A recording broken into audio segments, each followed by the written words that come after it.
Programme ta pensée avec Daniel Grégoire.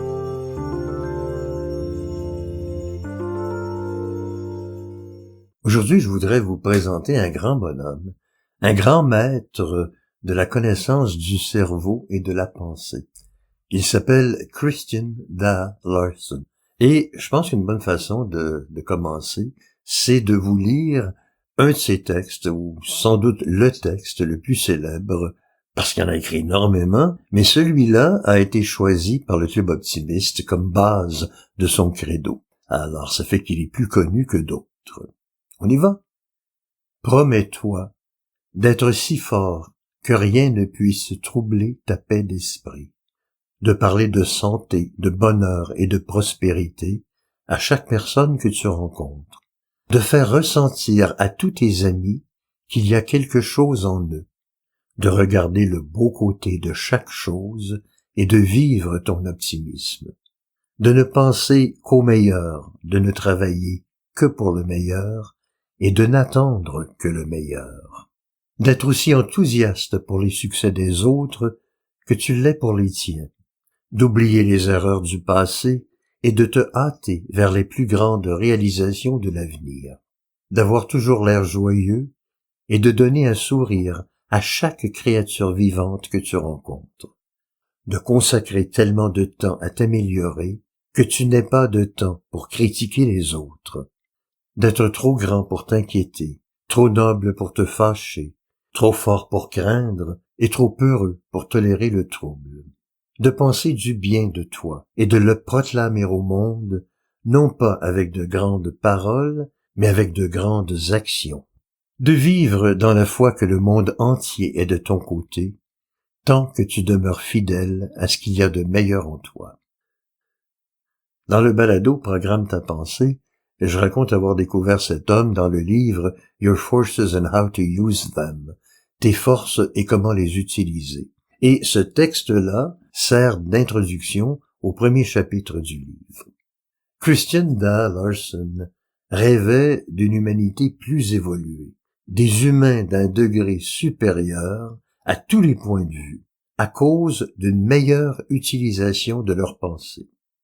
Sa description de l'humain amélioré se compare un peu à ce qu'on entend dans l'Évangile.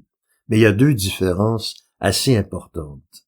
La façon et les techniques que Larson propose nous promettent une vie meilleure, mais c'est dans ce monde-ci, de notre vivant. L'autre différence, qui est importante aussi, c'est que jamais il n'est question de punition ou de culpabilisation. Son livre, c'est une sorte de guide d'utilisation de la vie actuelle. Comment vivre et profiter d'une meilleure vie. Il est né en 1874 à Great Plains en Iowa, dans une famille luthérienne de fermiers immigrants norvégiens. Il fréquente le collège de l'État et ressent à un moment donné l'appel de la vocation pour devenir pasteur. Pasteur luthérien puisqu'il a grandi dans cette religion-là. Et dans le voyage en train qui le conduit à ses débuts au séminaire, il tombe sur un livre qui parle des unitariens.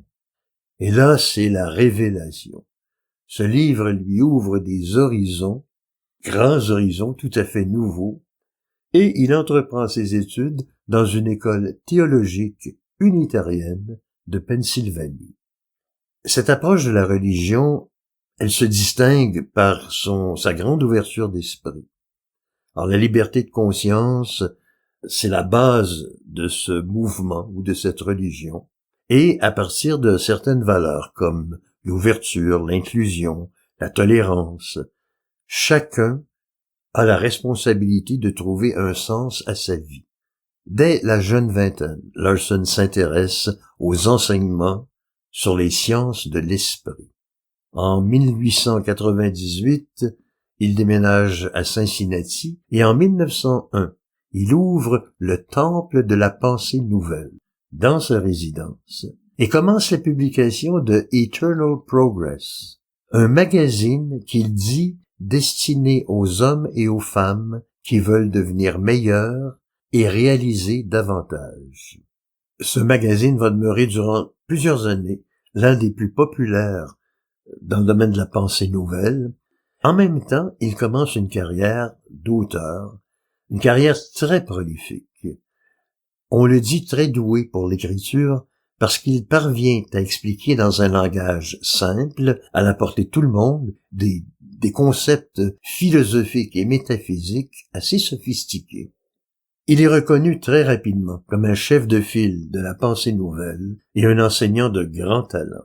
Il affirmait, c'était la base de sa foi, pourrions-nous dire, il affirmait que l'humain possède de très grands pouvoirs latents et qu'avec la bonne attitude, ces pouvoirs se développeraient pour le conduire au plus grand succès.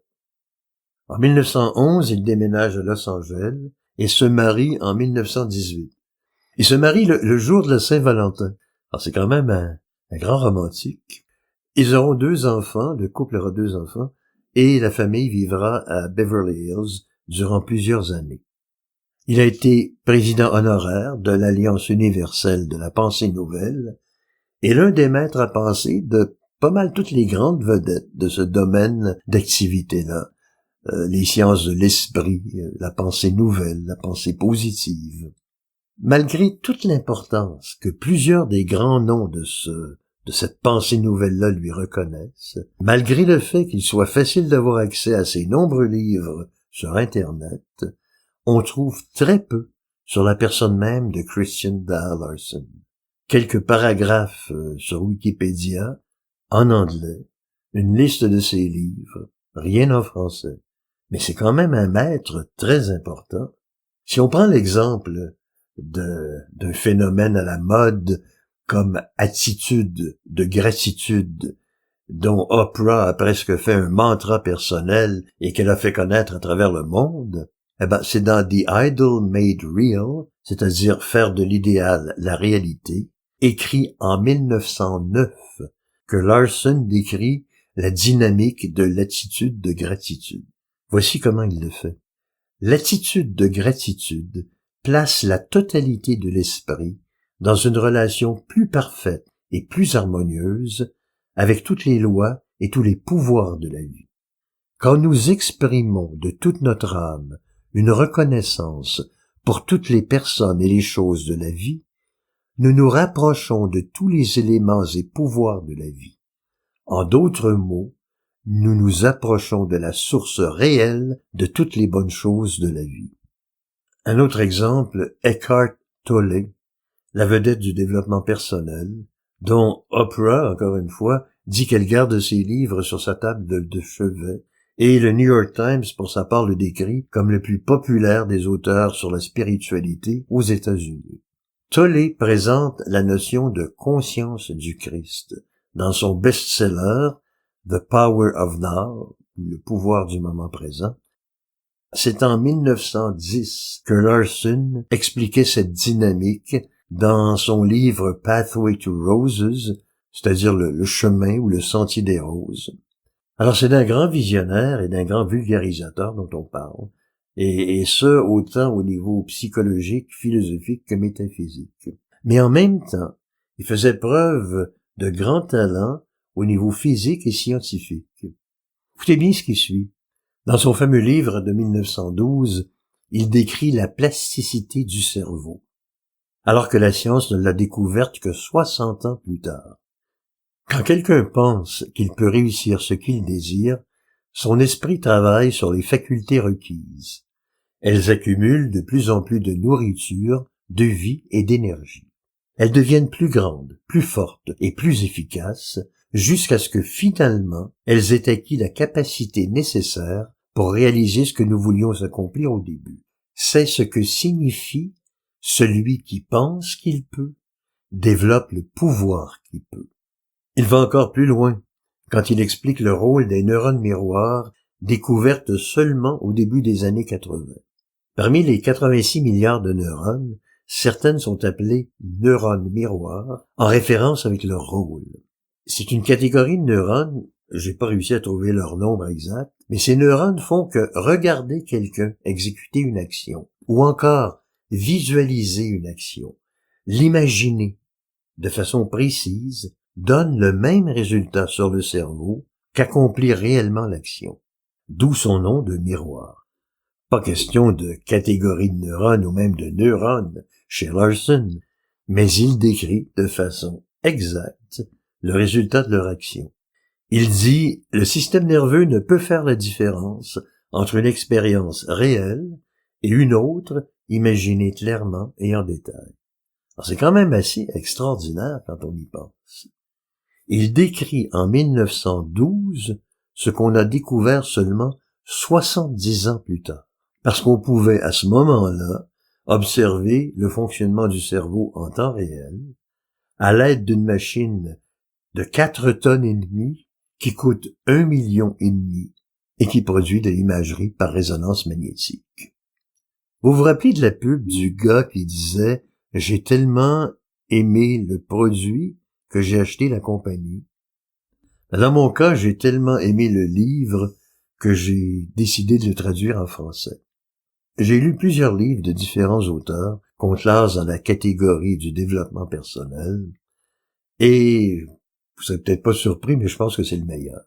Et je pense que ce que je viens de vous dire sur sa vision d'avant-garde, sur ses propos, je pense qu'elle peut vous montrer au moins pourquoi je pense que c'est le meilleur. Il y a une grande question qui demeure pour ceux qui s'intéressent à Christian D.A. Larson. Est-ce qu'il était chrétien? Chose certaine, il croyait en Dieu. Il en parlait souvent comme de l'infini. Les extraits que je vais vous lire nous donnent une idée de sa conception de la religion. Nous souhaitons affirmer ici qu'il est absolument mauvais pour n'importe quel individu ou n'importe quel groupe d'individus de suivre n'importe quel homme ou n'importe quelle femme ou n'importe quel groupe d'hommes et de femmes en toutes circonstances. Nous sommes ici dans cette vie pour devenir quelqu'un, mais nous ne pouvons amener aucun aspect de nous, aucune faculté ou pouvoir à s'exprimer vraiment tant que nous demeurons des pantins. L'homme ne rend pas gloire au pouvoir suprême de création s'il demeure un simple pantin, mais plutôt s'il devient un géant en caractère et en âme. En toute chose ne compte que sur toi, mais travaille en harmonie avec toute chose.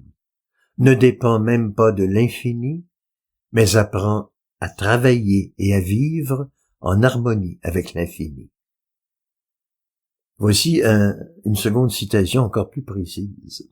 Notre pratique religieuse rend un hommage sans borne à Dieu pour le merveilleux pouvoir de création que représente l'homme. Et dans la minute qui suit, nous entonnons l'hymne « Ô n'être rien ». L'absurdité de tout cela est trop évidente pour ajouter des commentaires. Et quand nous comprenons que le caractère et la maturité, de même que l'efficience dans la vie, proviennent de la force et non de la faiblesse, il faut en conclure que tous les systèmes actuels de pensée, qu'ils soient religieux, moraux, éthiques ou philosophiques, doivent être complètement repensés. Nous sommes ici pour devenir de grands hommes et de grandes femmes, et en gardant cet objectif en vue, nous devons éliminer de notre religion et de notre philosophie tout ce qui peut rendre l'esprit humain soumis et dépendant. Si vous voulez servir Dieu et être vraiment religieux, ne vous mettez pas à genoux devant Dieu, mais apprenez plutôt à marcher avec Dieu et faites chaque jour quelque chose de concret pour le bonheur de l'humanité. Voilà une religion qui a de la valeur, et seule une telle religion peut plaire à l'infini. Dans une lettre qu'il adresse au lecteur de son magazine, dans l'édition de mars 1915, il nous permet de voir un autre aspect de sa personnalité. Il raconte qu'il reçoit beaucoup de demandes pour révéler le secret derrière le volume élevé de ses écrits, et il promet en même temps de sortir bientôt de sa réserve habituelle et d'expliquer comment il vit, pense et travaille. Qu'il est lui-même surpris, mais que c'est une autre preuve que la loi fonctionne vraiment. La loi, Larson parle souvent de lois métaphysiques, qu'il présente comme des lois absolues. Il ne les explique pas, il les énonce, et c'est un fait. Alors, sa production de 100 000 mots chaque mois ne lui prend, dit-il, que 2 heures par jour, et il consacre 6 à 12 heures additionnelles à d'autres tâches, et se déclare en excellente santé et rempli d'énergie. Il poursuit en expliquant que ce n'est pas dû à un talent particulier, mais plutôt à la découverte de certaines lois et au fait qu'il les met en pratique avec foi et détermination. Alors malheureusement, j'ai pas encore mis la main sur le magazine de janvier 1916, et ça doit être là qu'il commence à expliquer les lois, mais je vais continuer mes recherches. On va terminer cette présentation, si vous voulez, de la même façon qu'on l'a commencé, en vous donnant des citations de Christian D. Larson. Elles sont toutes tirées de Your Forces and How to Use Them.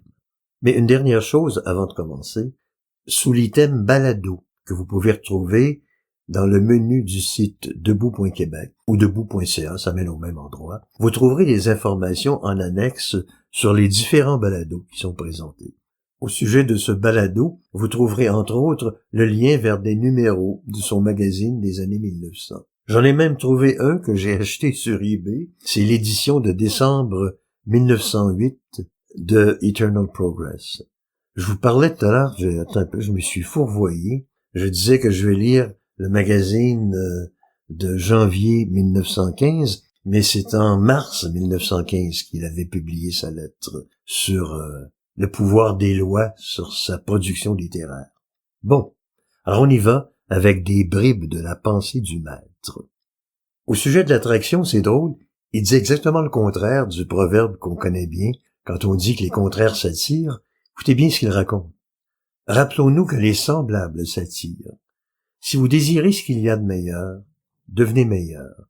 Si vous voulez réaliser l'idéal, faites de vous un être idéal.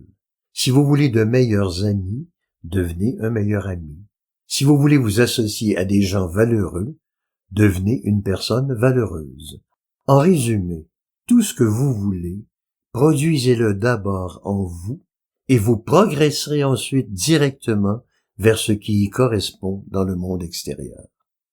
Au sujet de la foi n'est pas une croyance ou un système de croyances, c'est un processus mental. Quand vous avez foi en vous-même, vous activez une force qui rejoint la profondeur de votre être et active à son tour tous les pouvoirs les plus grands et les plus fins éléments que vous puissiez posséder. Voici ce qu'il dit au sujet de la parole.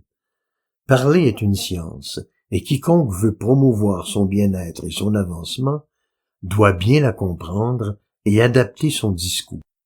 Chaque mot prononcé exerce du pouvoir. Ce pouvoir peut être constructif ou destructif, se déplacer vers le supérieur ou l'inférieur. Quand vous avez quelque chose de bien à dire, dites-le. Quand vous avez quelque chose de mal à dire, dites autre chose. Ne parlez pas à moins que vos paroles n'apportent acclamation, encouragement, information ou un divertissement sain. Au sujet du pouvoir, il dit « Celui qui pense qu'il peut développe le pouvoir qu'il peut. » C'est la stricte vérité et une des vérités les plus importantes du vaste domaine de la métaphysique. Faites de beaux rêves.